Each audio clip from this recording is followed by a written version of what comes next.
Welcome to Tiger Talk. Let's talk about learner qualities. Hey Tiger Talk fam. Welcome to Season 5, Episode 5 of Tiger Talk. We're your host. I'm Gabby, and I'm in the 5th grade. I'm Brayden, and I'm also in the 5th grade. I'm Emerie, and I'm in the 4th grade. Tiger Talk is a podcast that is written and produced by Easters at JTE. Today, we are going to interview Dr. Stacey Plumlee, gifted and talented director at Springdale Public Schools. Hello, Dr. Plumlee. What's the coolest thing that is happening in the Gifted program at Springdale Public Schools? Well, hello, everyone, and thank you for inviting me to come and talk with you today. There are so many cool things happening across the district and Springdale schools. I think if I were to pick just one thing, though, the learning that's going on, and it's not even about what is being learned, but it's about how it's being learned. I know something that's very important with students here at John Tyson Elementary is that part of learning that you guys have that ownership in, and you know and set goals for yourself, and you know what you've learned and what you haven't learned. Is that correct? So I think one of the coolest things, and they're shaking their head yes, one of the coolest things I really see is just the awareness that students have about their learning and celebrating that learning journey along the way. I think that's really, really cool to see. And being okay with not knowing answers and being comfortable with that, and but knowing how to tackle some of those questions and problems that you all have, and doing it all on your own. That's really, really cool to see. Thank you for joining us. Today's episode is about the learner quality question. At JTE, we say that question means I find out. Why do you think that using the learner quality of question is important? That is such a good question. No pun intended. So having the emphasis on that learner quality of question, what I think is really important about that is that the learner, you're not someone who's just sitting and getting information. We call that sit and get. When you're just sitting and someone's telling you and talking to you and telling you what you should learn or what you're learning. Where I think the question part and why that's so important is that you are coming up with that critical and doing that critical thinking on your own. You're wanting and pursuing what you're interested in, and that I think then even makes it even more important when you are diving into finding the answers to those questions. So I think that is super important, that you are empowered to do that you're taking the ownership to do that. You have the communication skills to do that, because when you're questioning, you have to be able to explain that to someone, and then really they have to understand. And it might be an expert that you're talking to. It might be that you're diving in deep into research.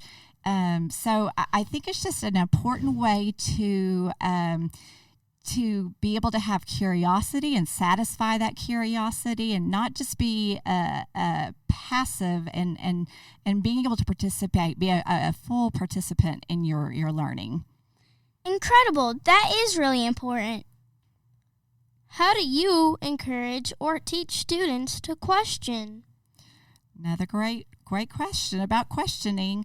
I think number one way to really encourage and teach students to question is you have to feel really safe in the environment in which you're questioning. Because if you are in an environment or in a classroom or with a group of kids and you don't feel like you're in a safe place, and that people might think that your question is silly, then you're not going to feel comfortable about even asking that question. So I think number one is being in an environment that's very safe and that you feel like it's okay to ask questions. I think another important thing when encouraging or teaching students to question is that there are actually different kinds of questions. So you can have questions that are like yes or no kind of questions that are real easy and they don't take a lot of thought. But there's also questions that can really stimulate critical thinking and even make you even think of different ideas. So I think that's really, really good to teach students.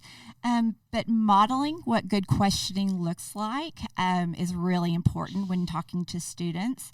And then just practicing it. It's important to practice questioning because it's not an easy skill. It's something that we do a lot, but to really do it effectively and creatively to really stimulate our thinking, and it takes a lot of practice to do that. So I think would be some ways that I would help encourage and teach students how to question. That is fantastic. The three of us are all in GT. How do you see gifted students using this learner quality? So some of these can become, kids can just be naturally are born and asking questions. If you've ever been around a 2-year-old or a 3-year-old, they're constantly asking questions. Why does that happen, Mommy? Or why does that happen, Daddy? So it's something that's very natural that happens with kids. But as we get older, we sometimes think that it's not something that should be natural, that we don't want to question adults or question our teachers. But it is something that we encourage.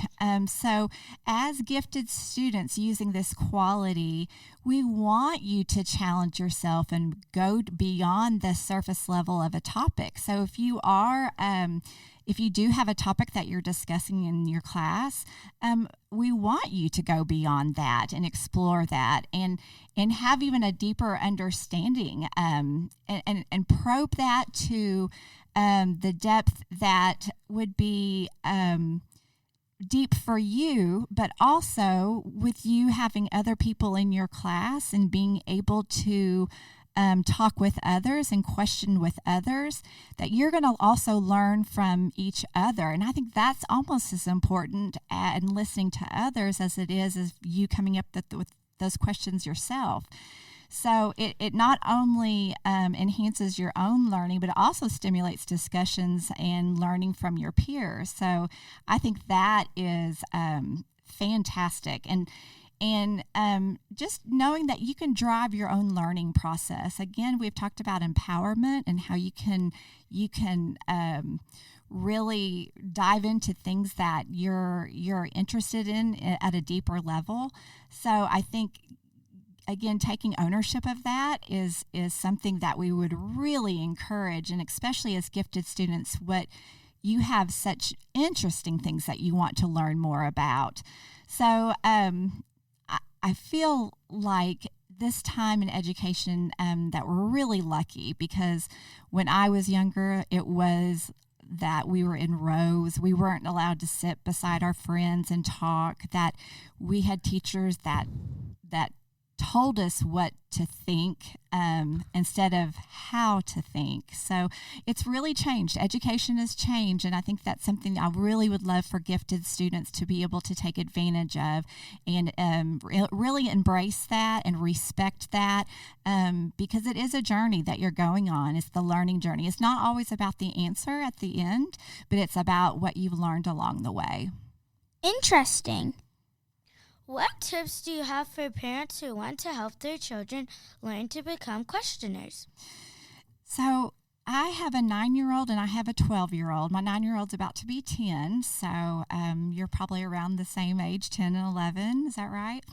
So what I like to do as a parent is, sometimes it does, when our kids ask us questions, it might not always be at the best times. And so sometimes we just give you an answer, right? And then But that's not always the best thing to do because we've done all the thinking. You haven't done any of the thinking. We've done all the thinking. So we want to, if you're asking questions, we want to continue to encourage your curiosity and not always give you the answers, but maybe be with you to help find the answers or do it together or have you be a part of different activities. And it might not even be an activity that you're super interested in, but once you get involved in it, it might be something that, ooh, I do have more questions about this. So I think just continue to encourage the curiosity, praising curiosity, but when looking and finding answers, how to find those answers responsibly, because so many of us like to go and search on the internet, right? But there are ways to do that responsibly, and then always having our parents help us with that is important. So we don't maybe end up on a wrong website that it might not be good for us. Is there anything else about this topic that you would like to share with our listeners? No, I think just to reiterate that, just respect the process. There's a power of questioning, and embrace the power of that, and just remember that it's about the journey, not always the end result. Next up is the Tiger Tee-Hee. The Tiger Tee-Hee is a time when we tell you a joke because laughter fixes everything. Can a kangaroo jump higher than a building? I'm going to say no. Of course, buildings can't jump. That's good. Now it is time for our Spread Positivity segment.